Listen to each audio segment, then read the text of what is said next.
I've worked at Naval Base Kitsap for 9 years, long enough to know that most of what comes back from the Arctic shouldn't still be running. I'm part of a maintenance unit assigned to what we call return prep, the mechanical and decontamination process for submarines finishing under ice patrols. Most of the time it's routine. Inspect the hull, purge the ballast, log the acoustic data. But then there are the coded returns. Those boats don't come in on schedule. They arrive silent, no radio, no lights, escorted by tugs at night. Their hulls are streaked white, as if something has frozen itself into the metal. Whenever that happens, our commanding officer reads from a separate binder. No electronic copies, no digital signatures, just a red folder marked Acoustic Decontamination, Arctic Classified. We call it Protocol Greywater, and once it's activated, everything changes. No phones, no cameras. Even our mics are disabled. Before we go aboard, we have to complete something called a hull acoustic resonance alignment. Basically, we ping the submarine's skin with ultra-low frequencies to map its echo profile. Normal submarines have a clean, predictable return pattern. But these boats, the ones from under the Arctic, their pings come back distorted, like the metal itself is humming a different tone.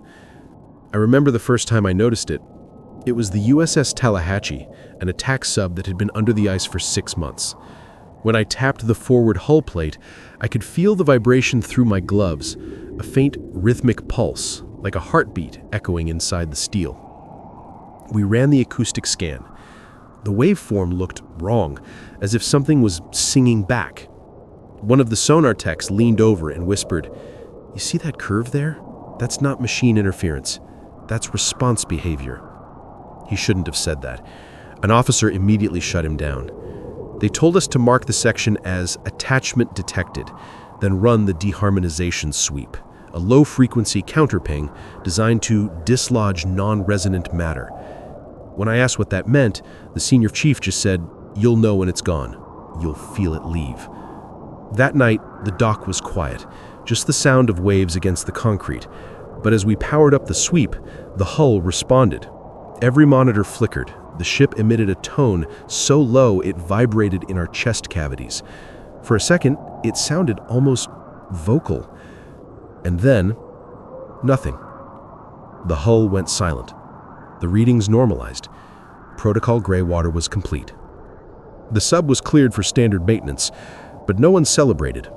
We all just stood there staring at that frozen metal, knowing we just erased something the ocean had held onto. That was the first time I saw it, but it wasn't the last. Every few months, another coded return arrives. Each one carries a new distortion, a new pattern. And lately, the distortions have started to look less like echoes and more like signatures. After that night with the Tallahatchie, I couldn't stop thinking about it. That sound, that impossible vibration that felt alive. It stayed in my head for days, like a hum behind the noise of the world. Even when I got home, when everything should have been quiet, if I closed my eyes long enough, I'd hear it again. So I started digging. Maintenance logs are supposed to be routine, impersonal. Pressure readings, valve checks, nothing else. But one night, while reviewing archived service files, I found something out of place. A physical binder, locked in a cabinet that shouldn't have existed in the digital era. The label read, USS Bryson, Acoustic Decontamination, 1979. The pages inside were damp, edges brittle with age, and halfway through there was a handwritten note in pencil. Resonance pattern consistent with previous encounters. Crew reports metallic whispers through hull. Containment sweep initiated, 0317 hours. Hull signature, persisted. There were more logs after that, all from Arctic patrol vessels. Each entry described something that attached to the submarine hulls, not physically, but acoustically, like a harmonic parasite. The earliest reports called them cold echoes. Later documents used a code word, attachments. And buried near the end One redacted page had only 3 words left visible: "Do not reply." The next morning, I asked my supervisor, a quiet guy named Evers, if he'd ever heard of cold echoes. He didn't answer right away. He just stared at me, then closed the hangar door before speaking. "You shouldn't be reading those old files. Those aren't ghosts, they're signatures. Every time we pinged the ice shelf back then, something pinged back." He told me that's why the Navy created Protocol Greywater in the first place. Not for radiation, not contamination, but to scrub the echoes before they spread. "You can't bring an echo back from under the ice. It doesn't belong here," he said quietly.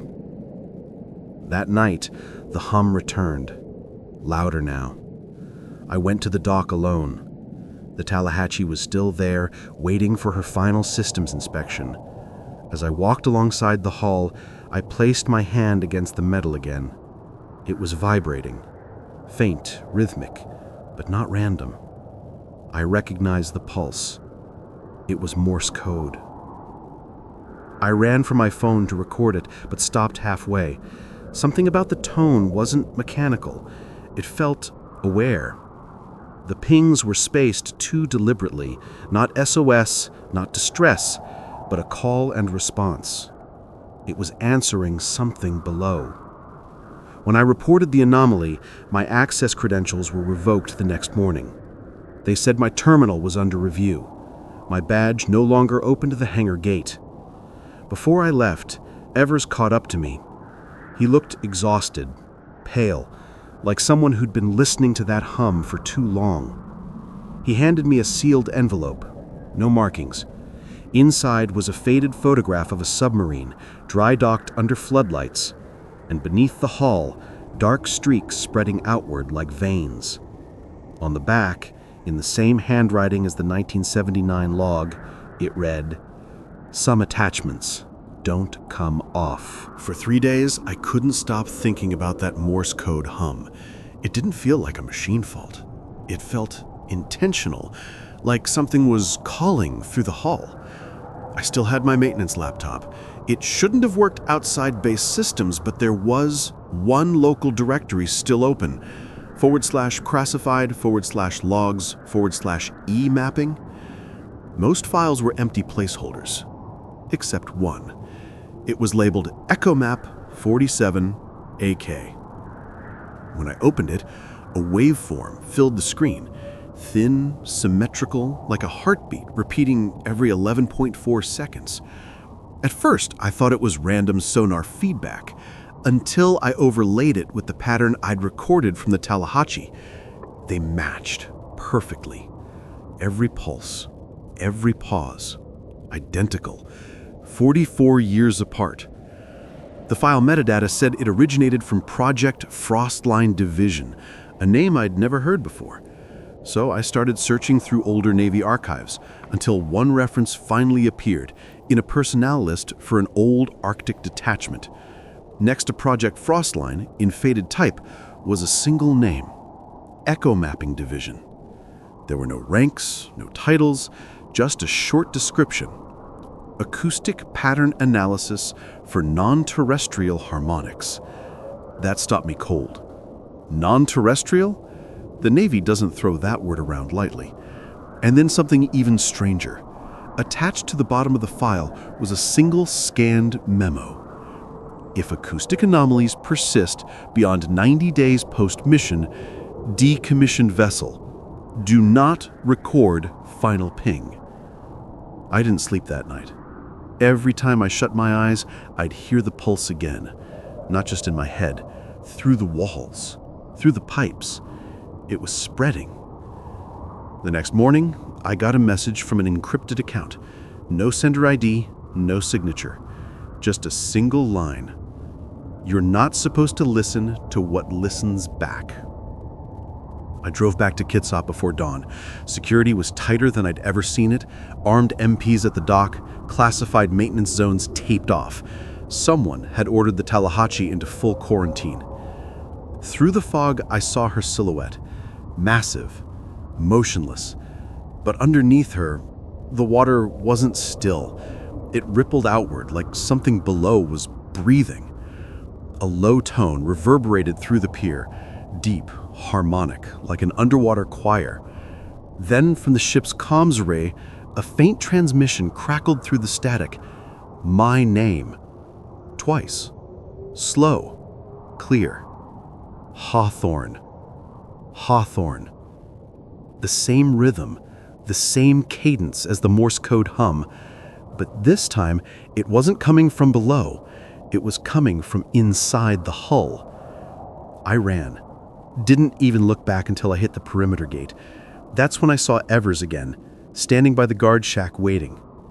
He didn't say anything at first, just handed me a small black data drive and whispered, "If you hear your name again, don't answer." Then he looked toward the fog-covered docks and added, "They've been trying to talk to us since '79. I didn't open the drive right away. Evers's warning kept replaying in my head. If you hear your name again, don't answer. But that night, the base power flickered 3 times in perfect rhythm, the same pulse from the Morse pattern. I took it as a sign. The drive was small, matte black, unmarked. When I plugged it into my workstation, it didn't autoload. It waited. Then a single folder appeared. DECON Archives, Active Recordings. There were 6 files, all time-stamped decades apart. 1959, 1979, 1986, 1999, 2004, 2023. Each labeled by the name of a decontaminated submarine, and each marked with a red triangle icon, the symbol used for acoustic biohazards. The oldest file, 1959 USS Mistral, was almost silent. Just the hiss of static, occasional sonar blips. But underneath that, I heard something faint, like a voice muffled through 10 feet of steel. It wasn't speaking English. It wasn't even speaking words. It was imitating the sound of a human voice, like something learning what speech was supposed to sound like. The later files got worse. The 1979 recording, the one that matched the Tallahatchie, was full of irregular sonar pings, but in between them were tones that formed phonetic patterns, almost like syllables. I ran it through a spectral translator, a tool we use to visualize sound frequencies as light patterns. What came up made my stomach drop. Every pulse formed a repeating shape, a rough outline of a face, not human, but deliberate, symmetrical, intentional. And buried in the metadata were GPS coordinates, directly under the Arctic ice cap, same latitude as where the Tallahatchie had patrolled. When I played the final file, 2023, the speakers didn't output normal sound. They pulsed with low vibrations that shook the desk. For a second, I thought it was feedback. Then, faintly under the hum, I heard it again. Hawthorne. Once, then again. Louder. Closer. I ripped my headset off, but the sound didn't stop. It was still coming, through the walls, through the vents. Every piece of metal in that room started resonating at the same pitch. And then, the waveform on the monitor began to distort. Shapes forming and reforming. Not random this time. Letters. Words. Open the hull. I killed the power, yanked the drive, and ran outside. The night was dead quiet. No wind, no voices, just the low groan of the harbor ice shifting. Then, a sound rolled through the fog, deep, drawn out, like pressure metal bending underwater, a submarine surfacing slowly. But none were scheduled to dock. From the end of Pier 4, I saw a dark silhouette rising beneath the water. No lights, no markings, but the sonar towers along the dock lit up, picking up an ID signal that shouldn't exist. USS Mistral, decommissioned in 1959. I backed away, breath freezing in the air. A hatch on the silhouette began to open, just a crack, and through the mist, I saw movement, a pale hand pressing against the metal, as if something inside was trying to remember how to surface. I was taken off duty before sunrise. 2 MPs escorted me to a secured wing of the facility. No insignia, no windows, no clocks. They didn't say why, but I already knew. You don't see what I saw on Pier 4 and get to go home. Inside, I was met by 2 men, one in Navy uniform, the other in a gray civilian suit that didn't fit quite right.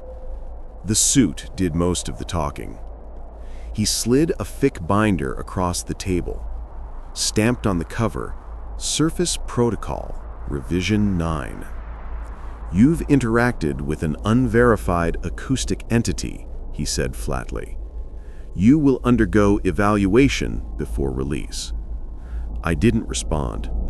He flipped open the binder anyway, and that's when I saw something that froze me solid. Inside were pages of ship silhouettes, sonar patterns, decon reports, and my name, Hawthorne, CJ, listed under Surface Exposure, Tier 3. Date logged 4 hours before the incident on Pier 4. They knew before it happened. The debrief started with routine questions: how long I had been assigned to hull maintenance, whether I'd handled the acoustic logs, if I'd heard return tones before. Then the suit leaned forward. Did it call you by name? He asked. I hesitated. He didn't look surprised when I said yes, just noted it and turned the page. Then he pressed a button on a small speaker in the center of the table. The room lights dimmed. Listen carefully, he said. Tell us if this is the voice you heard. The recording began as low-frequency static, then climbed in pitch. When the modulation hit a certain frequency, the walls started vibrating again. And through it, faint, deliberate, came the same word: Hawthorne. But there was something new this time. Another phrase buried under it, fragmented like something speaking through distortion. Removed. Surface. Below. I pulled back from the table. The uniformed officer hit the stop button immediately. The hum died, but the sound didn't leave my head. It was still there, behind the silence, like tinnitus that whispered. You shouldn't have played that, I said. The suit ignored me. He tapped the folder. When a vessel returns from an under-ice patrol, we analyze residual sound trapped in its hull. Not all of it originates from known sources. Some of it remains attached. He let that sink in before continuing. The decontamination process doesn't just sterilize radiation or bacteria. It wipes memory from the metal. The hull remembers pressure, impact, frequency, sometimes even contact. He stood, closing the folder. The Surface Protocol exists to prevent exposure. Those who hear their own name repeated are to be isolated until the signal dissipates. In your case, it hasn't. I asked what that meant. He looked at me for a long time before answering. You're not contaminated, Hawthorne. You're tagged. They left me in that room for what felt like hours. No clock, no light changes, just the soft buzz of the air vent. Then, just before they came to escort me out, I heard it again, this time not from a speaker. Through the vent, through the steel. Surface. The lights flickered once, twice. Then the PA system crackled to life. Dock command to all personnel. Unscheduled surfacing, Bay 3. Repeat, Bay 3. That was impossible. Every submarine on the roster was accounted for, except one. I stepped out into the corridor as alarms began to pulse. Through the glass observation bay, I could see the harbor lights turning red. Something was surfacing again, slow, deliberate, cutting through the fog. And on the monitors, sonar feed showed the ID signal, USS Tallahatchie, the same sub that brought back the hum. Except this time, the signal wasn't tagged returning. It was tagged origin point. When I reached Bay 3, the entire pier was locked down. No personnel allowed beyond the blast line, no visual access. Still, I could see the fog glowing from within, pulsing faintly with each sonar ping, like the sea itself was breathing. They told me to stay back. I didn't listen. The USS Tallahatchie was halfway surfaced, her hull dripping with a film that looked metallic under floodlight, reflecting rainbow streaks like oil, but thicker, slower. A sound, a low pulse, echoed across the dock every few seconds. Not the thrum of engines, something deeper, almost like it was listening between its own heartbeats. Decon crews stood in a semicircle around it, motionless. Each one wore full protective gear, masks fogged, hands trembling on their equipment. They weren't spraying the hull, they weren't moving at all. One of the officers turned toward me. His voice shook. The hull's active. They tried to initiate the acoustic purge sequence, the standard step to neutralize returning vessels, but the system kept looping itself, repeating commands. Every playback produced feedback that formed words, static laced with rhythm. The AI transcription system printed a partial translation. Signal, recognized. Origin, confirmed. Surface complete. Then it printed one final line. Hawthorne acknowledged. My stomach turned. I hadn't even spoken, but the system registered me. The senior tech, a woman named Laird, called me over. She'd been on Arctic support before, knew the protocols inside out. Her face was white under the floodlight. She whispered, "It's not following the purge. It's responding, like it's communicating through the steel. There's memory in it, and it's speaking your name as the key." She handed me her headset. I put it on. Instant regret. Through the static came a whisper of layered voices. Not in sync, not human, but patterned like one trying to imitate breathing. Then, faint, my own voice, repeating the same words I'd said in the debrief hours earlier. "You shouldn't have played that." It was mimicking me. It remembered. Security ordered a full cordon, all recording devices confiscated. They called it a containment anomaly, but no one used the word possession, even though that's exactly what it felt like.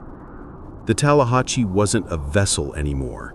It was a transmitter. By midnight, the hum had stabilized into a steady tone. Sensors registered an oscillation rate of 7.3 Hertz, low enough to vibrate through the human body without sound. That's when the hallucinations started. Crew on perimeter detail reported seeing figures moving along the deck, like silhouettes pacing in synchronization with the sound wave peaks. 7 of them. Always 7. When floodlights swept over the sub, there was nothing there. Only condensation running down the hull. But if you looked too long, it looked like handprints pushing from inside the metal. Laird and I reviewed archived acoustic logs from the last Arctic patrol. Every return sequence showed the same anomaly. But when we compared the amplitude patterns, something clicked. Each pulse wasn't random. It mapped coordinates. Latitude, longitude, depth. A single point, far north of the patrol boundary. A trench not marked on any official chart. Depth 13,742 meters, deeper than any known point under the Arctic ice. The place where the signal started. We sent the coordinates to the command data link, encrypted, sealed. Minutes later, the system locked us out. Screen flashed red. Access revoked. Classified origin. The lights flickered again. From the dock, a new noise rolled out, like wind through 1,000 miles of pipe. The hull was changing pitch. One by one, the decon floodlights shorted out. And in the darkness between flashes, the 7 silhouettes appeared again, standing on the hull, facing the water. Perfectly still, perfectly vertical. Just like the ridgeline figures from those old intercepted transmissions I'd studied months ago. The next pulse nearly knocked me to the ground. My headset fell off. All around me, the fog rolled inward, not drifting, but drawn toward the sub like it was inhaling the air itself. Then a deep metallic groan echoed from the hull, and the forward hatch cracked open. No one had issued the command. From inside came a single line of sound, not speech, but a compression of hundreds of overlapping voices. The waveform display on the control console translated it automatically. Text appeared. 4 words. We were never below. The Tallahassee's floodlights turned inward, illuminating her own hull. And for a second, through the reflections, I thought I saw shapes moving under the surface of the metal, like shadows under ice. That's when command cut the power to Bay 3 completely. Total blackout. Only the hum remained, steady, resonant, alive. When the power cut, the silence felt heavier than the hum had. You could feel the absence of it, like a vacuum pressed against your chest. Even after the generators failed, the water at the pier still glowed faintly blue, not from light, but from motion. Tiny waves vibrating in sync with something deep below. Laird found me by flashlight. Her face was pale, lips trembling. Command sealed all frequencies, she said. They're saying we're in lockdown until the acoustic event passes. An event. That's what they were calling it now. We went to the auxiliary control room, the only place with partial battery backup. Every monitor looped the same warning. Containment active. Deep signal in progress. She pulled up archived telemetry data, hoping to isolate the frequency. But the longer we watched, the clearer it became. The signal wasn't coming from the submarine anymore. It was coming through it. Every ship that had ever gone under the Arctic ice had left something behind, a resonance that lingered long after it surfaced. Each new mission added another layer, another voice, until they all merged into a single tone. And now that tone was harmonizing with something under the ice shelf. Laird leaned over the console, whispering, "It's building toward a harmonic match. If it sinks completely..." She didn't finish. The screen flashed once, then another. Each flash synchronized perfectly with the vibrations rolling through the floor. It felt like the entire bay was breathing with it. We managed to patch into a restricted network, an internal message hub. Dozens of alerts were pouring in from other bases. Submarines across the Arctic fleet had gone silent. No communications, no telemetry, no thermal signatures. The timestamps were identical, down to the millisecond. "They're aligning," I said. "Every vessel at once." Laird's hand shook as she scrolled through the classified dispatches. The last one we could read before encryption locked it out said only, "Depth line engaged. Stage 3 initiated." We had no idea what that meant until we looked back at the map. A red line had appeared, running beneath the Arctic Circle, an arc stretching from Greenland to the Chukchi Sea. Each point along it pulsed in time with the deep tone. It wasn't random. It was a boundary, and every active submarine in that region sat exactly on it. I felt my throat tighten. "It's not just a signal," I said quietly. "It's a perimeter." Laird nodded slowly. "A containment field. And we're inside it." The intercom crackled. For a moment I thought it was feedback, until I recognized the voice. It was Captain Rowan, commander of one of the Arctic patrol vessels. But he wasn't on base. He'd been listed missing for 8 months. "Do not cross the depth line. They are awake under the pressure. Do not let them rise." The transmission repeated, distorted, like an echo replayed across metal. But the part that chilled me most wasn't what he said. It was the background. Behind his voice, you could hear tapping. 7 distinct taps, evenly spaced, just like sonar. Laird killed the speaker, trembling. "That can't be live. He's gone. His sub never surfaced." I wanted to believe that. But then the comm light flickered again, this time showing a new signal origin. Our own coordinates.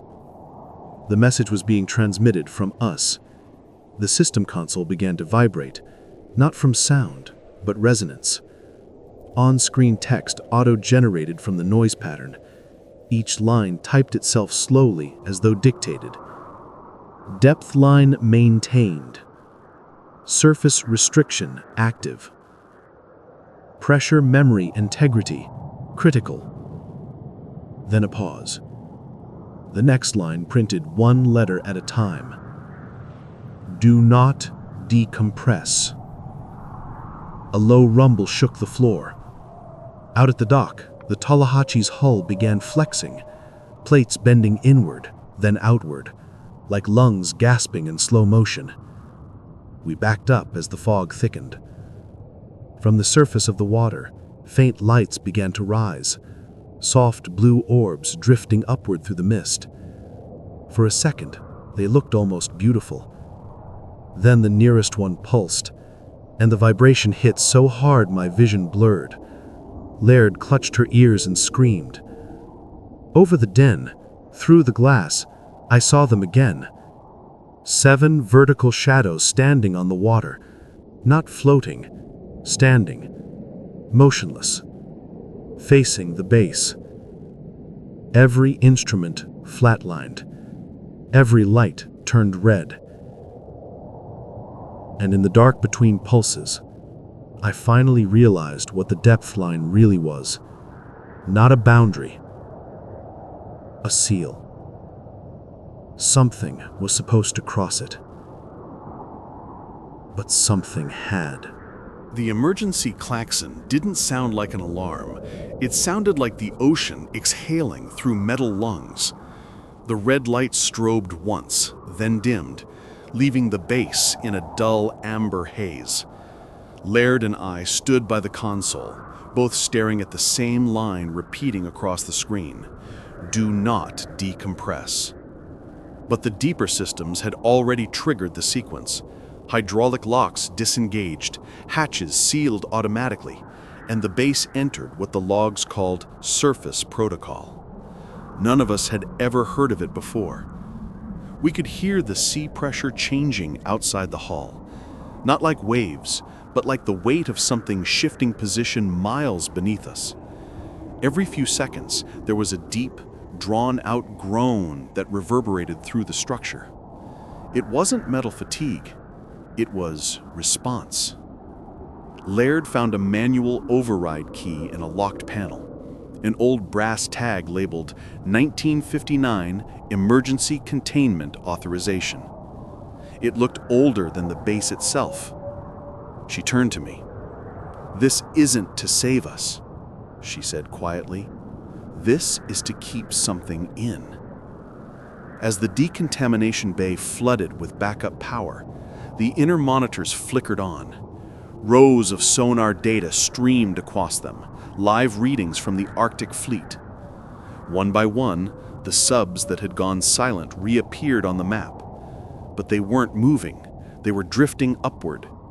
Their depth gauges showed impossible readings, rising faster than they should, like they were being pulled. The sonar signatures around them multiplied, identical acoustic profiles, each one resonating in perfect harmony. Hundreds of them. Then came a message from Fleet Command, automatic relay, unreadable to most systems, but the voice recognition interpreted enough to make out one line: pressure memory breach, confirmed, reinstating deep silence. Laird gripped my arm. "They're cutting comms, all of them." Before I could reply, the audio feed returned. Not static this time, but something that sounded like speech filtered through sonar. It repeated in a low hum that made my teeth ache. "Do not surface. They remember pressure." We froze. That phrase, "they remember pressure," it had appeared before in the Project Frostbite files, in references to acoustic entities retaining structural memory of depth.